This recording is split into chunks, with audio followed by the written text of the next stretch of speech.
Hello friends, doctor Manish sir, maxillofacial surgeon. तो हम लोग चर्चा कर रहे थे कि पिछले दो एपिसोड में जो दो मैंने वीडियोस बनाए कि मुंह हमारा कई बार कम क्यों खुलने लगता है, क्या इसके कारण हो सकते हैं। तो पहले दो वीडियोस में मैंने बताया था, फर्स्ट वीडियो में कि अगर किसी व्यक्ति का की जो एक खास तरह की बीमारी होती है जिसको हम लोग बोलते हैं TMJ एंकाइलोसिस, वो हो जाती है तो मुंह कम खुलता है। वो दोनों वीडियो आप लोग यूट्यूब पे देख सकते हैं। जैसे कि इसमें क्या होता है, TMJ एंकाइलोसिस में अगर किसी तरह से एक्सीडेंट के बाद या तो बचपन में या कभी कभी बड़े उम्र में भी, बचपन में ये अगर ये हो जाए तो इसकी सीवियरिटी ज़्यादा होती है, और अगर थोड़े एडल्ट होने के बाद हो तो सीवियरिटी उतनी नहीं होती है, ठीक है, बट हो सकती है, बट एक्सटेंट थोड़ा कम रहता है कई बार।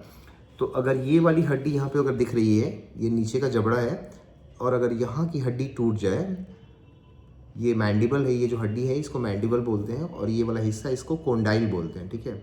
और ये खोपड़ी का नीचे वाला हिस्सा बेस है, ठीक है। तो अगर ये टूट के गलत ढंग से जुड़ जाए और ये पूरी हड्डी कैल्सिफाइड हो जाए स्कल बेस के साथ, इस बेस के साथ ये जुड़ जाए, यहाँ पे एक ध्यान दे दीजिएगा तो दिखेगा अगर, तो एक रबर जैसी चीज़ है, इसको डिस्क बोलते हैं, थोड़ा अलग होती है, ये बस देखने के लिए है। तो अगर ये डिस्क जो होती है ये सॉफ्ट टिश्यू की होती है, सॉफ्ट होती है, अगर ये भी बोन में के रूप में बदल जाए एक्सीडेंट के बाद, तो हड्डी गलत जुड़ जाती है, तो उसको हम लोग बोलते हैं TMJ एंकाइलोसिस। उस केस में मुंह कम खुलता है। दूसरा क्या होता है, अगर ट्रॉमा हो जाए, एक्सीडेंट हो जाए, एक्सीडेंट के बाद यहाँ से हड्डी टूट जाए, ये वाली हड्डी टूट जाए, या फिर ये वाली हड्डी टूट के, ये हड्डी दिख रही है, हाँ, ये जिसको मैलार बोन बोलते हैं, ये टूट के अंदर आ जाए, तो इसके मूवमेंट में रिस्ट्रिक्शन पैदा हो जाता है इस वाली हड्डी के, इसलिए भी मुंह कम खुलता है। एक तीसरा और एक बहुत ही इंपॉर्टेंट कारण है, इसको हम लोग बोलते हैं इंटरनल डिरेंजमेंट ऑफ TMJ। देखिए, किसी भी चीज़ में अगर प्रॉब्लम आ रही है तो इसमें इट मीन्स कि समवेयर जो उसके बिल्डिंग ब्लॉक्स है, जैसे वो चीज़ बनी है या जैसे वो फंक्शनैलिटी में है, जिसके वजह से उसमें ही कुछ दिक्कत आई होगी, तभी वो चीज़ होगी। तो इंटरनल डिरेंजमेंट ऑफ TMJ क्या होता है, मैं आपको बताता हूँ। TMJ क्या होता है, इसको बोलते हैं TMJ, ये जो जॉइंट है यहाँ पर, ये कोंडाइल है, ये मैंडिबल का लोअर जॉ का जो है दिख रहा होगा आपको, हाँ, और ये जो स्कल बेस है इसके साथ जो जॉइंट बनाता है, यहाँ जो सॉफ्ट टिश्यू मैंने दिखाया है, इसी को बोलते हैं बेसिकली, इस हड्डी को बोलते हैं टेम्पोरल बोन, ठीक है। और ये टेम्पोरल बोन का हिस्सा है, गड्ढे जैसा जो दिख रहा है, तो टेम्पोरो मैंडिबल ये वाली हड्डी है, और ये जो जॉइंट बनता है इसी को बोलते हैं टेम्पोरो मैंडिबुलर जॉइंट। अब इसका जो अरेंजमेंट है वो अगर डीअरेंज हो जाए, इसके अरेंजमेंट में ही कुछ प्रॉब्लम हो जाए, तो उसी को बोलते हैं टेम्पोरो मैंडिबुलर जॉइंट का derangement, internal derangement of TMJ बोलते हैं, टेम्पोरो मैंडिबुलर जॉइंट। अब इसमें क्या होता है कि कई बार या जो डिस्क है, ये कई तरह के होते हैं कि डिस्क में कुछ प्रॉब्लम आ जाए, ठीक है। इसका जो एक कैप्सूल होता है जो चारों तरफ से होता है, उसमें बहुत सारे धागे जैसे संरचना होती है, उनमें कुछ खिंचाव आ जाए या वो ज़्यादा फ्लेक्सिबल हो जाए, इसकी वजह से हो सकता है। किसी वजह से इसमें अगर इन्फेक्शन हो जाता है इस जॉइंट में, किसी इन्फेक्शन की वजह से, तो उसके वजह से मुंह नहीं खुलता है, या ट्रॉमा के बाद नहीं खुल सकता है मुंह, ठीक है।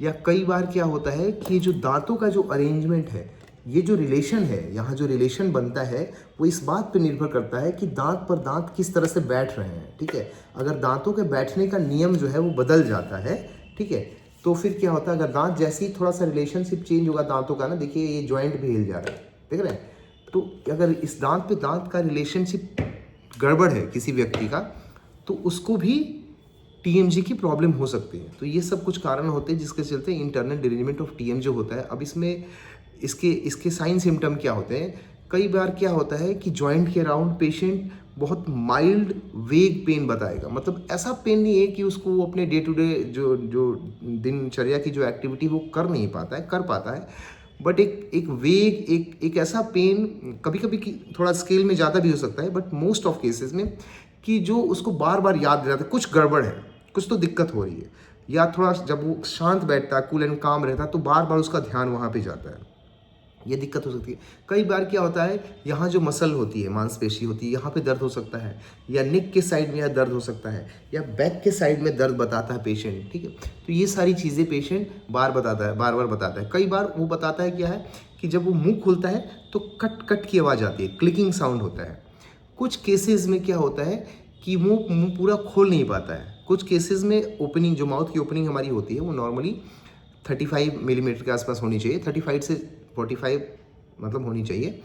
कई बार वो ओपनिंग किसी किसी केस में नॉर्मल भी होती है, किसी किसी केस में रिड्यूस भी हो जाती है। किसी किसी केस में क्या होता है कि मुंह स्टार्टिंग में ही खुलने में दिक्कत आती है, ऐसा भी देखा गया। कई तरह के ये इंटरनल डिरेंजमेंट का एक अलग क्लासिफिकेशन है, वो वीडियो थोड़ा टेक्निकल ज़्यादा हो जाएगा समझने के लिए यहाँ से। बट या तो क्लिकिंग साउंड प्रेजेंट रहेगा, या इंटर इंसाइजर यानी कि दांत पे दांत जो माउथ ओपनिंग का जो लेंथ है वो रिड्यूस हो जाता है। ये सब सारे कंप्लेंट्स पेशेंट करते हैं।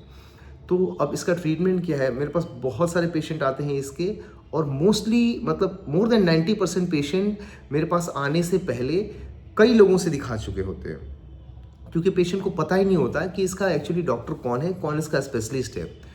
तो इस चीज़ की बीमारी मोस्टली ये डेंटल बैकग्राउंड के जो पोस्ट ग्रेजुएट डॉक्टर होते हैं, मोस्टली मैक्सिलोफेशियल सर्जन्स ही इसको ट्रीट करते हैं। बट मेरे पास बहुत सारे फिजिशियन से दिखा के, सर्जन से दिखाते हैं, दिखा के ENT से दिखा के, बहुत सारे जगह से पेशेंट्स आते हैं, और एक्चुअली इसका ट्रीटमेंट हो नहीं पाता है। तो इसका ट्रीटमेंट इतना बहुत टफ नहीं है, it's a simple treatment. Most of cases में, मतलब 90% से भी ज़्यादा केस में बहुत ईजिली रिजॉल्व हो जाता है। शुरुआत के दिनों में हम लोग कुछ दवाइयाँ देते हैं, और कुछ दिन तक अगर फिर भी ठीक नहीं होता तो हम लोग कुछ कंजर्वेटिव ट्रीटमेंट करते हैं, कुछ स्प्लिंट बना के मुंह में पहनने को देते हैं। कई बार क्या होता है, कुछ इंजेक्शन्स यहाँ कान के आगे लगाए जाते हैं, उनसे भी काफ़ी आराम हो जाता है।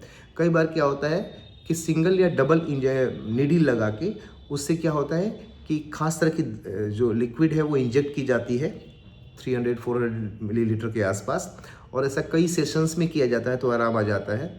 कुछ केसेस में क्या होता है कि वो सर्जिकल मोडालिटी भी हम लोग को ऑप्ट करना पड़ता है, but in a very few cases, ठीक है।